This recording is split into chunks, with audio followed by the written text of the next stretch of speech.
ಇಂದು ಕರ್ನಾಟಕ ಕ್ರೈಸ್ತ ಸಂಘಟನೆಯ ವತಿಯಿಂದ ಬೀದರ್ ಜಿಲ್ಲೆಯಲ್ಲಿ ಜಿಲ್ಲಾಧಿಕಾರಿಗಳ ಮುಖಾಂತರ ಏನಂತಂದರೆ ಸನ್ಮಾನ್ಯ ಶ್ರೀ ಡಿ ಕೆ ಶಿವಕುಮಾರ್ ಅವರಿಗೆ ಒಂದು ಮನವಿ ಪತ್ರವನ್ನು ಸಲ್ಲಿಸಿರುತ್ತೇವೆ. ಮೊನ್ನೆ 15 ಆಗಸ್ಟಿಗೆ ಒಂದು ಚಾಮರಾಜನಗರದ ಒಂದು ಹಾನೂರು ಎಂಬ ಒಂದು ಊರಿನಲ್ಲಿ ಒಂದು ಅರಣ್ಯ ಪ್ರದೇಶದಲ್ಲಿ ಹೋಗಿರುವಾಗ ಪೀಟರ್ ಮತ್ತು ಡೇವಿಡ್ ಕುಮಾರ್ ಹಾಗೂ ಆ್ಯಂಥನಿ ಸ್ವಾಮಿ ಎಂಬರನ್ನು ಶೂಟೌಟ್ ಮಾಡಿರುತ್ತಾರೆ. ಈಗಾಗಲೇ ಸಾಕಷ್ಟು ಎಲ್ಲ ಮಾಧ್ಯಮಗಳಲ್ಲಿ ಪ್ರಸಾರ ಆಗುತ್ತಿದೆ ಸುದ್ದಿಯನ್ನು. ನಮ್ಮ ಒಂದು ಪ್ರಶ್ನೆ ಸರ್ಕಾರಕ್ಕೆ, ಇವತ್ತಿನ ದಿವಸ ಅಲ್ಲಿ ಸರಿಯಾಗಿ ತನಿಖೆ ಮಾಡ್ತಾ ಇಲ್ಲ. ಆ ಒಂದು ಅರಣ್ಯ ಇಲಾಖೆಯಲ್ಲಿ ಸರ್ಕಾರ ನಿಯಮಗಳನ್ನು ಉಲ್ಲಂಘನೆ ಮಾಡಿ ಏನದಂತಂದರೆ ಅವರನ್ನು ನೇರವಾಗಿ ಒಂದು ಶೂಟೌಟ್ ಮಾಡಿ ಅವರ ಒಂದು ಪ್ರಾಣವನ್ನೇ ಇದು ಮಾಡಿಬಿಟ್ರು ಇವತ್ತಿನ ದಿನ. ಹಾಗಾಗಿ ನಮ್ಮ ಒಂದು ಬೀದರ್ ಜಿಲ್ಲೆ ವತಿಯಿಂದ ನಾವು ಒಂದು ಸರ್ಕಾರಕ್ಕೆ ಮನವಿ ಮಾಡ್ತೀವಿ, ಸರಿಯಾಗಿ ಸೂಕ್ತವಾದ ಕಾನೂನು ಕ್ರಮವನ್ನು ತೆಗೆದುಕೊಳ್ಳಬೇಕಿತ್ತು. ಅವರಿಗೆಲ್ಲೋ ಕೈಗೋ ಕಾಲಿಗೋ ಏನೋ ಹೊಡಿಬೋದಿತ್ತು, ಶೂಟ್ ಮಾಡೋದಿದ್ದರೆ. ಆದರೆ ಅದರಲ್ಲಿ ಸಹ ಏನದಂದ್ರೆ ಅವರು ಏನಂತಂದ್ರೆ ನೇರವಾಗಿ ಅವರ ಒಂದು ಜೀವವನ್ನು ತೆಗೆದುಬಿಟ್ಟಿದ್ದಾರೆ. ಅದಕ್ಕೆ ನಾವು ಇವತ್ತಿನ ದಿವಸ ಒಂದು ಅರಣ್ಯ ಅಧಿಕಾರಿಗಳಿಗೆ ಏನದಂದ್ರೆ ಕೂಡಲೇ ಅವರನ್ನು ಶಿಕ್ಷೆಗೆ ಒಳಪಡಿಸಬೇಕು. ಮತ್ತು ಇಲ್ಲಿವರೆಗೂ ಯಾವುದೇ ಮಾಧ್ಯಮದಲ್ಲಿ ಅರಣ್ಯ ಇಲಾಖೆಯಲ್ಲಿ ಅಧಿಕಾರಿಗಳು ಯಾರಿದ್ದಾರೆ ಅಂತ ಹೇಳಿ ಇನ್ನೂ ಎಲ್ಲೂ ಪ್ರಕಟವಾಗಿಲ್ಲ. ಅವ್ರ ಹೆಸರು ಸಹ ಎಲ್ಲೂ ತೋರಿಸ್ತಾ ಇಲ್ಲ. ಹೀಗಾಗಿ ಅದು ನಮ್ಮನ್ನು ಭಾಳ ನೋವನ್ನು ಉಂಟು ಮಾಡ್ತಾ ಇದೆ ಅದೊಂದು ಸಂಗತಿ. ಹಾಗಾಗಿ ನಾವು ಸರ್ಕಾರಕ್ಕೆ ಮನವಿ ಮಾಡ್ತೀವಿ, ಕೂಡಲೇ ಅಂತಂದರೆ ಅರಣ್ಯ ಅಧಿಕಾರಿಗಳಿಗೆ ಅಂತಂದರೆ ಬಂಧಿಸಬೇಕು ಮತ್ತು ಅವರ ಹೆಸರುಗಳನ್ನು ಪ್ರಕಟಿಸಬೇಕು. ಅವ್ರಿಗೆ ಕಾನೂನು ಅಡಿಯಲ್ಲಿ ಏನೆಲ್ಲ ಶಿಕ್ಷೆಗಳು ಬೇಕು ಅದು ಶಿಕ್ಷೆಯನ್ನು ಅವ್ರಿಗೆ ಕೊಡಬೇಕಂತೇಳಿ ನಮ್ಮ ಒಂದು ಮನವಿಯಾಗಿದೆ. ಮತ್ತು ಕುಟುಂಬಸ್ಥರಿಗೆ ಸಹ ಅಂತಂದರೆ ಆ್ಯಂಥನಿ ಸ್ವಾಮಿ ಮತ್ತು ಡೇವಿಡ್ ಕುಮಾರ್ ಅವರು ಮತ್ತು ಇನ್ನೊಬ್ಬರು ಪೀಟರ್ ಎಂಬರಿಗೂ ಇವರಿಗೆ ಅಂತಂದರೆ ಸರ್ಕಾರದಿಂದ ಅವರಿಗೆ ನೇರವನ್ನು ಕೊಡಬೇಕು, ಅವರಿಗೆ 1 ಕೋಟಿ ಪರಿಹಾರ ಕೊಡಬೇಕು. ಮತ್ತು ಕುಟುಂಬಸ್ಥರಿಗೆ ಏನದಂದ್ರೆ ಒಂದು ಸರ್ಕಾರ ಒಂದು ಉದ್ಯೋಗವನ್ನು ಕೊಡಬೇಕಂತ ಹೇಳಿ ನಮ್ಮ ಒಂದು ಮನವಿಯಾಗಿದೆ ಸರ್ಕಾರಕ್ಕೆ. ಸಾಕಷ್ಟು ಅಂತಂದ್ರೆ ಒಂದು ಬಡ ಕುಟುಂಬದವರಾಗಿದ್ದಾರೆ. ಅವರು ಯಾವುದೇ ರೀತಿ ಅಂದ್ರೆ ಬೇಟೆ ಆಳಕ್ಕೆ ಅಲ್ಲಿ ಹೋಗಿಲ್ಲ. ನಾವೆಲ್ಲ ಮಾಧ್ಯಮದಲ್ಲಿ ನೋಡ್ತಾ ಇದ್ದೀವಿ, ಅಲ್ಲೆಲ್ಲ ಒಂದು ಸ್ಲಿಪ್ಪರ್ ನೋಡ್ತಾ ಇದ್ದೀವಿ, ಹೊಸದಾಗಿ ಒಂದು ಸ್ಲಿಪ್ಪರ್ ಅಂತಂದರೆ ಅಲ್ಲಿ ಇಟ್ಟರ ಅಂಥ ಒಂದು ದೃಶ್ಯವನ್ನು ನಾನು ನೋಡ್ತಾ ಇದ್ದೀವಿ. ಅವ್ರು ಯಾವುದೇ ರೀತಿಯ ಬೇಟೆಗಾರರು ಅಲ್ಲ. ಅಲ್ಲಿ ಚಾಮರಾಜನಗರದಲ್ಲಿ ಅನೇಕ ರೈತರು ಅಂತಂದ್ರೆ ಅದಕ್ಕೆ ಒಂದು ಹೋರಾಟವನ್ನು ಮಾಡ್ತಾ ಬರ್ತಾ ಇದ್ದಾರೆ. 3 ದಿವಸ ಆಯಿತು ಕಂಟಿನ್ಯೂ ಆಗಿ ನೋಡ್ತಾ ಇದ್ದೀವಿ. ಅನೇಕರು ಎಲ್ಲರೂ ಪ್ರತಿಯೊಬ್ಬರು ಅಲ್ಲಿನ ಗ್ರಾಮಸ್ಥರು ಹಿಡ್ಕೊಂಡು ಅಲ್ಲಿಂದ ಚಾಮರಾಜನಗರ ಒಂದು ಜಿಲ್ಲೆದವರು ಎಲ್ಲರೂ ಪ್ರತಿಯೊಬ್ಬರು ಹೇಳ್ತಾ ಇದ್ದಾರೆ ಅವರೊಂದು ರೈತರು, ಒಂದು ಕಾರ್ಮಿಕರು, ಅವರು ಯಾವುದೇ ಬೇಟೆಗಾರ ಅಲ್ಲ ಅಂತ ಹೇಳ್ತಾ ಇದೆ. ಸರ್ಕಾರ ಇದಕ್ಕೆ ಕೂಡಲೇ ಎಚ್ಚೆತ್ತುಕೊಂಡು ಸರ್ಕಾರ ಕೂಡಲೇ ಅವರನ್ನು ಅಂತಂದರೆ ಅದು ಒಂದು SIT ತನಿಖೆಯನ್ನು ರಚನೆ ಮಾಡಿ ಅವರಿಗೆ ಸರಿಯಾಗಿ ನ್ಯಾಯವನ್ನು ಒದಗಿಸಬೇಕಂತೇಳಿ ನಮ್ಮ ಒಂದು ಮನವಿಯಾಗಿರುತ್ತದೆ. ನನ್ನ ಹೆಸರು ಮೋಜಸ್ ನಿರ್ಣಕರ್, ಕರ್ನಾಟಕ ಕ್ರೈಸ್ತ ಸಂಘಟನೆ ವತಿಯಿಂದ ಹಮ್ಮಿಕೊಂಡಿದ್ದಂಥ ಈ ಒಂದು ಮನವಿ ಪತ್ರ ನಾವು ಸರ್ಕಾರಕ್ಕೆ DC ಅವ್ರ ಮುಖಾಂತರ ಸಲ್ಲಿಸಲಿ ಬಂದಿದ್ದೀವಿ. ಮೊನ್ನೆ 15ನೇ ತಾರೀಕು 14ನೇ ತಾರೀಕು ಚಾಮರಾಜನಗರ ಹೊನ್ನೂರು ಗ್ರಾಮದಲ್ಲಿ ಘಟಿಸಿದ ಆ ಘಟನೆ ಕುರಿತು ಸ್ಪಷ್ಟವಾದ ನಾವು ಮಾಹಿತಿ ಕೇಳ್ತಾ ಇದ್ದೀವಿ.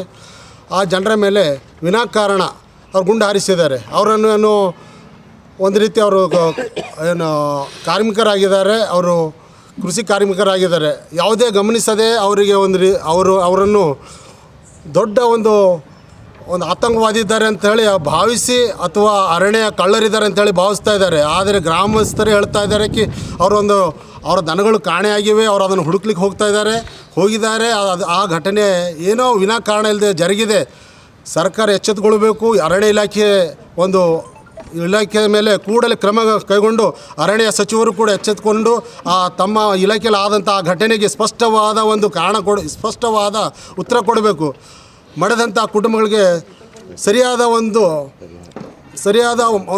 ಇದು ಅನುದಾನ ಅನುಗ್ರಹಿಸಬೇಕು ಹಾಗೂ ಅವರ ಕುಟುಂಬಗಳಿಗೆ ಸರ್ಕಾರಿ ಹುದ್ದೆ ಕೊಡಬೇಕೆಂಬುದಾಗಿ ನಮ್ಮ ಒಂದು ಆಗ್ರಹ ಆಗಿದೆ, ನಮ್ಮ ಒಂದು ಬೇಡಿಕೆ ಆಗಿದೆ. ಹಾಗೂ ನಮ್ಮ ಬೀದರ್ ಜಿಲ್ಲೆಯಿಂದ ಈ ಒಂದು ನಾವು ಮನವಿ ಸಲ್ಲಿಸ್ತಾ ಇದ್ದೀವಿ.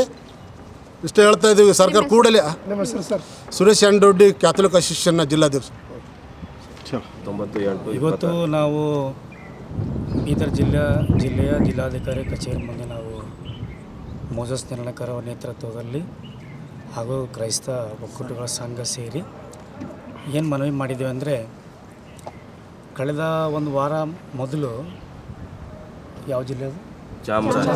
ಚಾಮರಾಜನಗರ ಜಿಲ್ಲೆಯ ಕೊಳ್ಳೇಗಾಲ ತಾಲೂಕಿನ ಹಾನೂರು ಎಂಬ ಗ್ರಾಮದಲ್ಲಿ ಇವತ್ತು 3 ವ್ಯಕ್ತಿಗಳು ಅವರು ತಮ್ಮ ಒಂದು ದನ ಕಳೆದಂಥ ಸಂದರ್ಭವನ್ನು ಹುಡುಕ್ಲಿಕ್ಕೆ ಹೋದಾಗ ಏಕಾಏಕಿ ಬಂದು ಅರಣ್ಯ ಇಲಾಖೆದವರು ಬಂದು ಅವರಿಗೆ ಗುಂಡು ಹಾರಿಸಿ ಇವತ್ತು ಕೊಲೆ ಮಾಡ್ತಾರೆ ಅಂದರೆ ಇದು ಯಾವ ನ್ಯಾಯ? ಇದು ನಿಜಕ್ಕೂ ಸಂವಿಧಾನಬದ್ಧವಾದಂಥ ಇವತ್ತು ಕೆಲಸ ಅಲ್ಲ, ಇದು ಸಂವಿಧಾನದ ವಿರುದ್ಧವಾಗಿ ಕೆಲಸ ಮಾಡಿದ್ದಾರೆ ಅಂತ ಮಾತು ಹೇಳಕ್ಕೆ ಬಯಸ್ತೇನೆ. ಈ ಮಾಧ್ಯಮದ ಮುಖಾಂತರ ನಾನು ಏನು ಹೇಳ್ತೀನಿ ಅಂದರೆ, ಆ ಒಂದು 3 ವ್ಯಕ್ತಿಗಳೇನು ಸಾವನ್ನಪ್ಪಿದ್ದಾರೆ ಅವರು ಕ್ರೈಸ್ತ ಸಮುದಾಯದವರು ಹಾಗೂ ಬಡ ಪರಿಸ್ಥಿತಿಯಲ್ಲಿರುವಂಥವರು. ಆ ಒಂದು ಜನರಿಗೆ ನ್ಯಾಯ ಯಾವ ರೀತಿ ಒದಗಿಸ್ತದೆ ಅಂತ ಎನ್ನುವಂಥ ನಾವು ಇವತ್ತು ನೋಡಬೇಕಾಗಿದೆ. ಮಾನ್ಯ ಮುಖ್ಯಮಂತ್ರಿಗಳನ್ನ ಮನವಿ ಮಾಡ್ತೇನೆ ಮಾಧ್ಯಮದ ಮುಖಾಂತರ. ಈಗಲೇ ಈ ಒಂದು ಈಗಾಗಲೇ ತಮಗೆ ಈ ಸುದ್ದಿ ಮುಟ್ಟಿದೆ ಅಂತ ಭಾವಿಸ್ತೇವೆ. ಮುಟ್ಟಿದ ನಂತರ ನಮ್ಮ ಬೀದರ್ ಜಿಲ್ಲೆಯ ಒಂದು ಒಕ್ಕೂಟಗಳ ಸಂಘ ತಮಗೇನು ಒತ್ತಾಯ ಮಾಡ್ತೀವೇನೆಂದರೆ, ಆ ಮೃತಪಟ್ಟಂಥ 3 ಜನ ಏನಿದ್ದಾರೆ ಆ ಕುಟುಂಬಕ್ಕೆ ಸೂಕ್ತವಾದಂಥ ಪರಿಹಾರ ಕೊಡಬೇಕು. ಅದರ ಜೊತೆಗೆ ಮಾನ್ಯ ಮಂತ್ರಿಗಳಿದಾರಲ್ಲ, ಆ ಒಂದು ಜಿಲ್ಲೆಯ ಮಂತ್ರಿ ಇದ್ದಾರೆ, ಆ ಮಂತ್ರಿ ಇದಕ್ಕೆ ಹೊಣೆಗಾರ ತಗೋಬೇಕು. ಮತ್ತು ಈ ಒಂದು ಅರಣ್ಯ ಮಂತ್ರಿನಿದ್ದಾರೆ, ನಮ್ಮ ಕರ್ನಾಟಕ ರಾಜ್ಯದ ಅರಣ್ಯ ಮಂತ್ರಿ ಇದ್ದಾರೆ, ಅವರು ಕೂಡ ಇದಕ್ಕೆ ಜವಾಬ್ದಾರಿ ತಗೋಬೇಕು.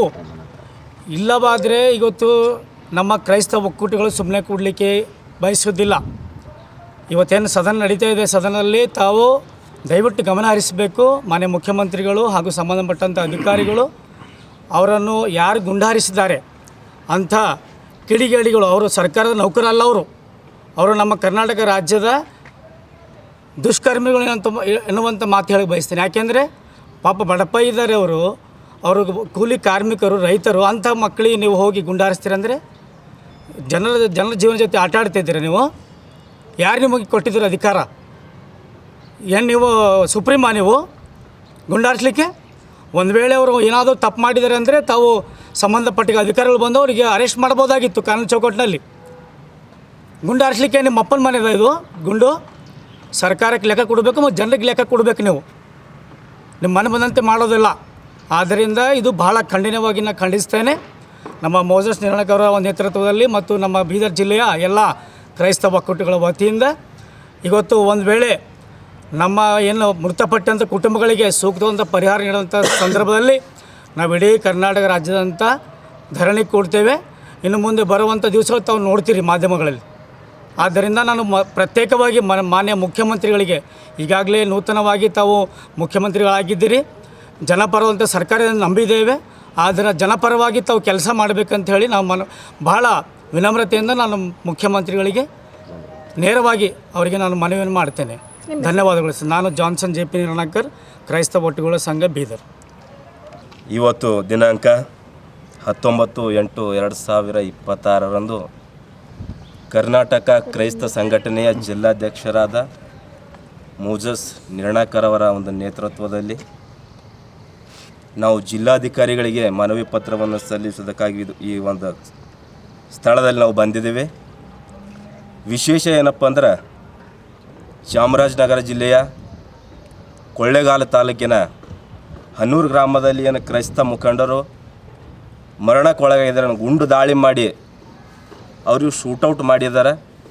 ಇದು ನಾವು ನೇರವಾಗಿ ಏನದೊಂದು ವಿರೋಧ ಮಾಡ್ತೀವಿ, ಖಂಡನೆ ಮಾಡ್ತೀವಿ. ಯಾಕಂದರೆ ಎಲ್ಲ ಸಮುದಾಯಗಳಿಗಿಂತ ಕೀಳವಾಗಿ ನೀವು ನಮ್ಮನ್ನು ನೋಡ್ತಾ ಇದ್ದೀರ ಅಂಥೇಳಿ ಈ ಮಾಧ್ಯಮದ ಮುಖಾಂತರ ನಾನು ನೇರವಾಗಿ ಹೇಳೋಕ್ಕೆ ಇಷ್ಟಪಡ್ತೀನಿ. ಅದು ಏನದು SIT ತನಿಖೆ ಮಾಡಿ ಈಗ ಮೃತಪಟ್ಟಂಥ ಕುಟುಂಬಗಳಿಗೆ ತಲಾ 1 ಕೋಟಿ ಅನುದಾನ ನೀಡಿ ಅತ್ಯಂತ ಕಡಿಮೆ ದಿನಗಳಲ್ಲಿ ಅವರಿಗೆ ಅನುದಾನ ಒದಗಿಸಬೇಕು. ಇಲ್ಲ ಅಂದರೆ ಮುಂದಿನ ದಿನಗಳಲ್ಲಿ ನಾವು ನೇರವಾಗಿ ವಿಧಾನಸೌಧಕ್ಕೆ ಮುತ್ತಿಗೆ ಹಾಕುವಂಥ ಒಂದು ಕೆಲಸಗಳು ಮಾಡ್ತೀವಿ. ಕರ್ನಾಟಕ ಇಡೀ ಕ್ರೈಸ್ತ ಸಮುದಾಯದ ಒಕ್ಕೂಟಗಳ ನಿಗಮದಿಂದ ಅವ್ರಿಗೆ ನಾವು ಆ ಒಂದು ಕೆಲಸ ಮಾಡುವಂಥ ಒಂದು ಅದನ್ನು ತೋರಿಸ್ತೀವಿ. ನಾವು ಅರಣ್ಯ ಸಚಿವರು ರಾಮಲಿಂಗಾರೆಡ್ಡಿ ನಮ್ಮ ಕಲ್ಯಾಣ ಕರ್ನಾಟಕ ಭಾಗದ ಪ್ರಭಾವಿ ನಾಯಕರಿದ್ದೀರಿ. ಇದರ ಬಗ್ಗೆ ನಿಮಗೆ ಸ್ವಲ್ಪನಾದರೂ ಗಮನ ಇರಬೇಕು. ಏನು ಸದನದಲ್ಲಿ ವಿರೋಧ ಪಕ್ಷ ನಾಯಕರು ಅಶೋಕ್ ಅವರು ಇದರ ಬಗ್ಗೆ ಧ್ವನಿ ಎತ್ತಿದಾರೋ ಅದಕ್ಕೆ ನೀವೇನಾದ್ರೂ ಉತ್ತರ ಕೊಡಬೇಕು. ಆ ಉತ್ತರ ಏನಾದರೂ ಕರೆಕ್ಟಾಗಿರಬೇಕು. ಅದರ ಮುಖಾಂತರವಾಗಿ ಆ ಮೃತಪಟ್ಟಂಥ ವ್ಯಕ್ತಿಗಳ ಕುಟುಂಬದಲ್ಲಿ ಉದ್ಯೋಗ ಅವಕಾಶ ಮಾಡಿಕೊಡ್ಬೇಕಂತೇಳಿ ಈ ಮಾಧ್ಯಮದ ಮುಖಾಂತರ ನಾನು ತಿಳಿಸ್ತೇನೆ. ಸೈಮನ್ ಡಿಸೋಜ, ಕ್ರೈಸ್ತ ಸಮಾಜದ ಮುಖಂಡರು.